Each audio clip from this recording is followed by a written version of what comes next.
The Storyteller presents. Hello listener, welcome to our channel the Storyteller. आज हम एक नई कहानी की शुरुआत करने जा रहे हैं। आइए शुरू करते हैं। Sunshine hotel, Mumbai. Sunshine hotel में आज एक बहुत बड़ा चैरिटी इवेंट था जिसमें देश विदेश के नामी गिरामे बिजनेस से रिलेटेड लोग शामिल होने वाले थे। उन्हीं में से एक था रणविजय सिंह रावत। पूरा हॉल लोगों से भरा पड़ा था। स्टेज के ठीक सामने एक रॉयल कुर्सी लगी हुई थी जिसे देखकर ही ये बताया जा सकता था कि वो किसी खास इंसान के लिए वहाँ लगाई गई है। अभी सब हॉल को देखने में व्यस्त थे जब अचानक से वहाँ पर गहरा सन्नाटा पसर गया। गेट पर एक साथ कई सारे बॉडीगार्ड्स नजर आए। उन्हें देखकर ही बताया जा सकता था कि वो कोई आम बॉडीगार्ड्स नहीं, बल्कि रावत खानदान के वेल ट्रेंड बॉडीगार्ड्स थे।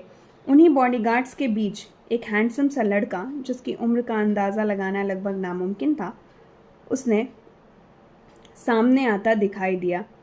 ब्लैक एंड वाइट कॉम्बिनेशन के बिजनेस सूट में, आंखों पर गॉगल लगाए, चेहरा पत्थर की तरह कठोर, वो बेहद हैंडसम नजर आ रहा था। जैसे ही वहां मौजूद लोगों ने उस शख्स को देखा, उनका मुंह हैरानी से खुल गया।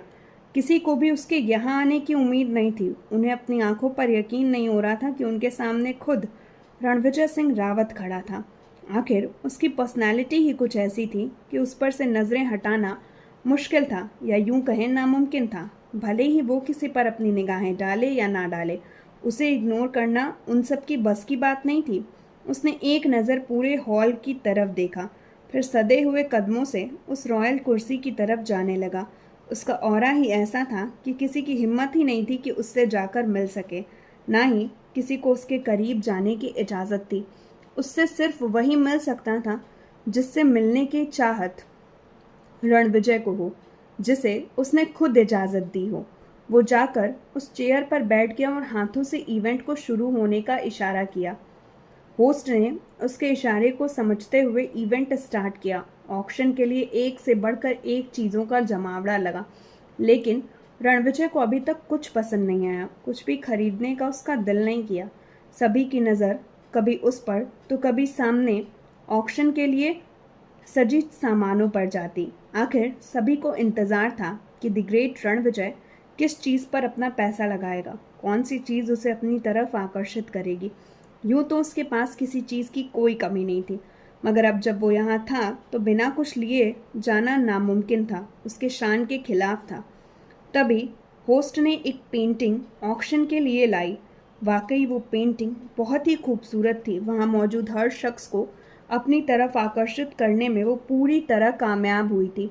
सभी लोग बढ़ चढ़कर उसके लिए बोलियां लगा रहे थे जब एक जोरदार, दमदार, गंभीर आवाज़ पूरे वातावरण में सुनाई दी। 50 करोड़, ये उस पेंटिंग के लिए लगाई गई सबसे महंगी बोली थी, जो और किसी ने नहीं बल्कि खुद रणविजय द्वारा लगाई गई थी।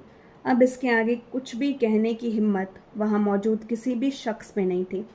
कोई चाह कर भी उसके खिलाफ नहीं बोल सकता था। उसे ऑफेंड करना वो सब किसी कीमत पर अफोर्ड नहीं कर सकते। इसीलिए सब खामोश हो गए और उन्होंने अपने कदम पीछे ले लिए। होस्ट भी इस बात को समझता था, इसीलिए उसने तुरंत रणविजय के नाम उस पेंटिंग को कर दिया, क्योंकि वो ऑक्शन की आखिरी पेंटिंग थी जो कि बिक चुकी थी। अब ऑक्शन भी पूरी तरह समाप्त हो गया और सभी गेस्ट अपनी जगह से उठते हुए बाहर जाने को तैयार हो गए। बाहर जाने से पहले सभी एक बार सामने कुर्सी पर बैठे उस शख्स से मिलना चाहते थे, लेकिन सवाल था कि कैसे और क्यों, क्योंकि उसके बॉडीगार्ड्स ने तो उसे घेर रखा था और रणविजय को उनसे मिलने में ज़रा भी दिलचस्पी नहीं थी। मन मार कर वो वहाँ से जाने के लिए तैयार होने लगे। रणविजय इस बात को अच्छे से जानता था, यहाँ मौजूद हर शख्स उससे मिलना चाहता है, बिजनेस रिलेटेड पर्सनल रिलेशन उसके साथ बनाना चाहता है, उसके साथ काम करना चाहता है, मगर उसको इन सब में कोई दिलचस्पी नहीं। वो उन्हीं लोगों से मिलता जुलता है जिससे सही मायनों में मिलकर उसके लिए फ़ायदा हो। उसके लिए उसका काम, उसका समय बहुत कीमती है, वो हर किसी पर ज़ाया नहीं कर सकता। उसने अपने असिस्टेंट नितिन को अपने पास बुलाया और जल्द से जल्द यहाँ से निकलने का इंतज़ाम करने को बोला। 10 मिनट के अंदर नितिन ने उसके जाने का पूरा इंतज़ाम कर दिया। जिस हवा की झोंके की तरह वो एकदम से इन सब लोगों के बीच शामिल हुआ था, उसी तरह वो वहाँ से गायब हो चुका था। रणविजय ने होटल से बाहर आते हुए एक लंबी गहरी सांस भरी ही थी जब उसका फ़ोन बजने लगा। उसने जैसे ही स्क्रीन पर फ्लैश होते नाम को देखा, माथे पर चिंता की लकीरें और चेहरे पर इमोशन साफ तौर पर नजर आए। उसने कसकर अपनी मुट्ठियों को बांध लिया। नितिन की नज़र उस पर गई। वो समझ गया कि मोबाइल पर किसका फ़ोन है। रणविजय ने कुछ देर तक फ़ोन को यूं ही बजने दिया और कटने से कुछ सेकंड्स पहले रिसीव कर लिया। कहा कुछ नहीं, बस फ़ोन कान पर लगाए सामने वाली की बात सुनता रहा। उसने कुछ भी कहने की जहमत ना उठाई, या यूं कहें उसे कोई दिलचस्पी नहीं थी। जैसे ही फ़ोन कट होने वाला था, सामने मौजूद शख्स ने थोड़ा ज़ोर से कहा, क्या तुम्हें मेरी बात समझ आई? रणविजय ने ठंडे लहजे में कहा, हाँ समझ गया, आज रात का इंतज़ार कीजिए। उसने उन्हें कुछ भी कहने का मौका नहीं दिया था और मोबाइल को डिस्कनेक्ट करते हुए उसे अपने जेब के हवाले कर दिया। नितिन को सारा मामला समझ आ गया। वो जानता था कि अब क्या होगा। रणविजय ने ठंडी निगाहें उस पर डाली और पूछा, कहाँ है वो लड़की? नितिन ने डॉक्यूमेंट को उसकी तरफ बढ़ाया और शांत आवाज़ में कहा, लड़की शिव मंदिर में इंतज़ार कर रही है। मैंने उसे पहले ही वहाँ आने को बोल दिया था।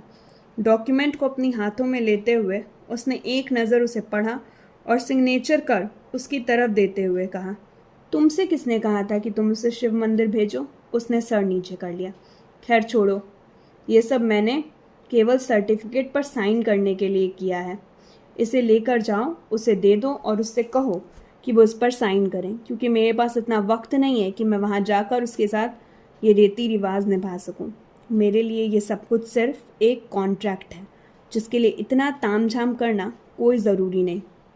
नितिन को डॉक्यूमेंट वापस देकर उसने एक गहरी नज़र उस पर डाली थी और उसके बाद अपनी गाड़ी की तरफ चला गया।